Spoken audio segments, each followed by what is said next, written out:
Oh my God, മലമ്പുഴയിലെ ഒരു ചൂട്. Really it is too much. പകല് മുഴുവൻ ഭയങ്കര ചൂട്, രാത്രി മുഴുവൻ കൊതുക്. എന്ന് വെച്ചാൽ എങ്ങനത്തെ കൊതുക? ഇത്രയ്ക്കേ ഉള്ളൂ അതൊന്നും. ഒന്നും പറയണ്ട, പോയതിന്റെ പകുതിയായി. ഈ ദിവസങ്ങളിലൊന്നും സമയത്ത് ടാബ്ലറ്റ്സ് കഴിച്ചു കാണില്ല, എനിക്കറിയാം. ഇല്ലില്ല, ഇത്തവണ ഒന്നും ധരിച്ചിട്ടില്ല. എല്ലാം വളരെ കൃത്യമായിട്ട് കഴിച്ചു. ആ പിന്നെ എന്റെ റിസർച്ച് പേപ്പറിനെ കുറിച്ച് അവിടെ ഉണ്ടായിരുന്ന ആൾക്കാരുടെ അഭിപ്രായം എന്താണെന്ന് നിനക്കറിയാമോ? 12ാം നൂറ്റാണ്ടിൽ ജീവിച്ചിരുന്ന ആൾക്കാരുടെ സംസ്കാരത്തെ കുറിച്ച് ഇത്ര ആധികാരികമായിട്ട് ആരും ഇന്നലെ എഴുതിയിട്ടില്ലെന്ന്. അതിനിപ്പോ എന്ത് എഴുതി വിട്ടാലും ആരെതിർക്കാൻ പോകുന്നു? അന്ന് ജീവിച്ചിരുന്നവരാരും ഇന്നില്ലല്ലോ. അത് ശരി. മണിയമ്പിള്ളെ കണ്ടില്ലല്ലോ. മണിയമ്പിള്ളേ,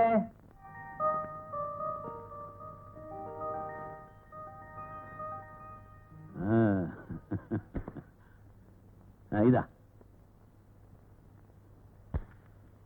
ഇത് അക്ഷരമാലയാണ്. നല്ലതുപോലെ നോക്കി എഴുതി പഠിക്കണം. ആണുങ്ങളായാൽ അക്ഷരങ്ങൾ അറിഞ്ഞിരിക്കണ്ടേ?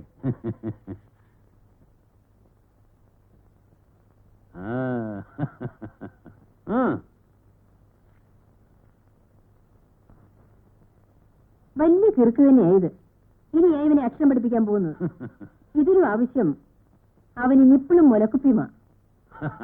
നമുക്ക് എന്ത് വേണം പത്മം? നമ്മൾ മുഖാന്തരം ആരെങ്കിലും 4 ലക്ഷം പഠിച്ചു പോട്ടെ. അപ്പഴേ ഇങ്ങനെ ഇരുന്നാ മതിയോ? വല്ലതും കഴിക്കണ്ടേ?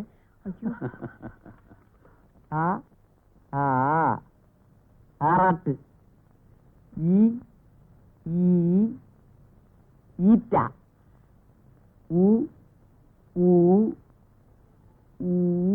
ഊഞ്ഞാൽ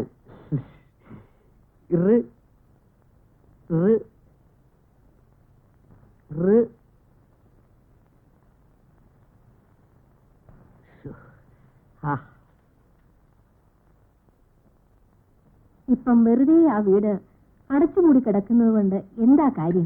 ആർക്കെങ്കിലും വാടകയ്ക്ക് കൊടുക്കുക. നീ ഇപ്പൊ അങ്ങോട്ട് പോയിട്ട് എന്ത് ചെയ്യാനാ? വീടൊന്ന് കാണുകയെങ്കിലും ചെയ്യാമല്ലോ. അടുത്തുള്ള പിള്ളേർ അവിടെയാ ചീട്ടുകളിയൊക്കെ. എന്താ റഹീം, റെഡിയായോ? അല്ല റഹീം, ഞാൻ ആലോചിക്കായിരുന്നേ, ഈ പെണ്ണുങ്ങളുടെ ഒരു ബുദ്ധിയെ ഇന്ന് നോക്കിയപ്പോ നമുക്ക് ഒരു പണിയില്ല.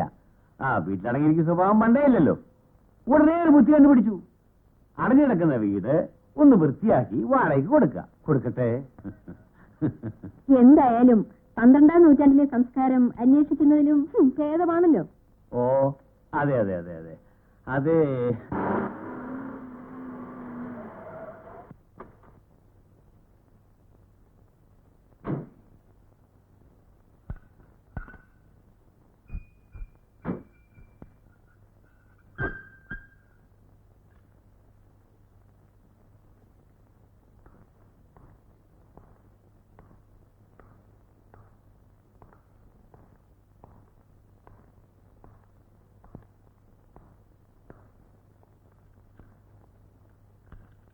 എന്തിനാടാ ഇങ്ങനെ പുറകെ മണത്ത് നടക്കുന്നത്? പോയി കാറിലിരിക്കേ.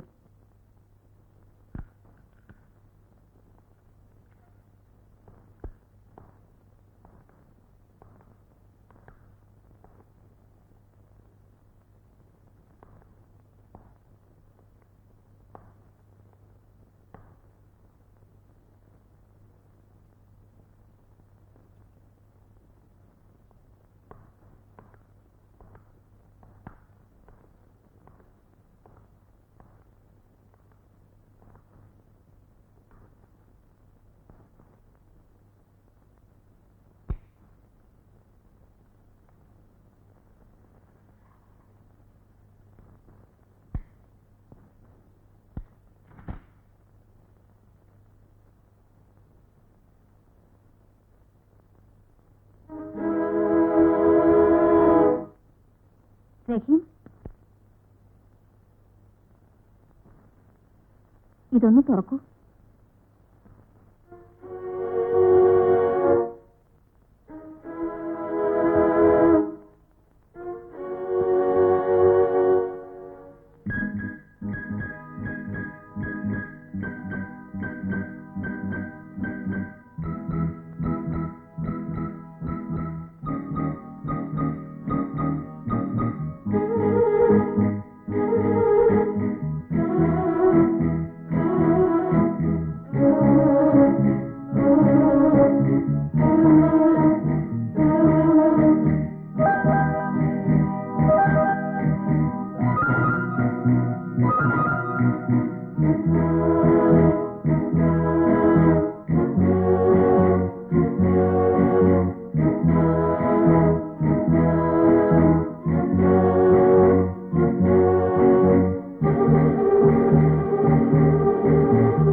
അല്ല, ഞാൻ പറയുമ്പോ തെറ്റാണെന്ന് തോന്നും.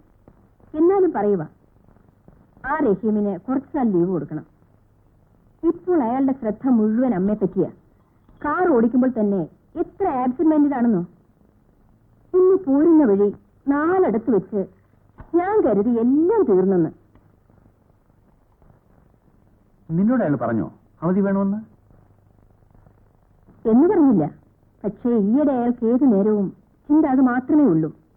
ഒരുപക്ഷെ അത് പറയാൻ അയാൾക്ക് വൈമനസ്യം കാണും. അതുകൊണ്ടാണ് ഞാൻ പറഞ്ഞത്. ആ വരട്ടെ. എന്താ റഹീം പറയുന്നത്? തെറ്റിദ്ധരിക്കരുത് സാർ. സാറിനെ പിരിഞ്ഞു പോകുന്നതിൽ എനിക്ക് വിഷമമുണ്ട്. ഉമ്മായി ഇങ്ങോട്ടുണ്ടെന്ന് ആരെങ്കിലും കാണിച്ചാ പോരെ? ഇനി ആരെയും കാണിച്ചിട്ട് കാര്യമൊന്നുമില്ല സാർ. ഉമ്മയുടെ അസുഖം മാറുന്നൊന്നുമല്ല. പിന്നെ ഇനിയുള്ള സമയം ഉമ്മയുടെ അടുത്തിരിക്കുക, അത്ര തന്നെ. റഹീമിന് നിർബന്ധമാണോ പോണമെന്ന്?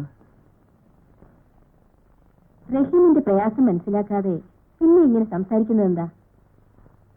അമ്മയുടെ ഈ നിലയിൽ ഒരു മകന് പോകാതിരിക്കാനൊക്കുമോ? പോരെങ്കിൽ റഹീം ഒറ്റ മകനാണ് താനും. എന്താ റഹീം, ഞാൻ പറഞ്ഞത് ശരിയല്ലേ? എന്നാൽ അങ്ങനെ ആകട്ടെ. റഹീമിന് എന്ന് വേണമെങ്കിലും ഇങ്ങോട്ട് വരാം. അതിന് മടിക്കേണ്ട കാര്യമൊന്നുമില്ല. എപ്പോൾ വേണമെങ്കിലും ഈ വീട്ടിലേക്ക് വരാനുള്ള സ്വാതന്ത്ര്യം റഹീമിനുണ്ടായിരിക്കും.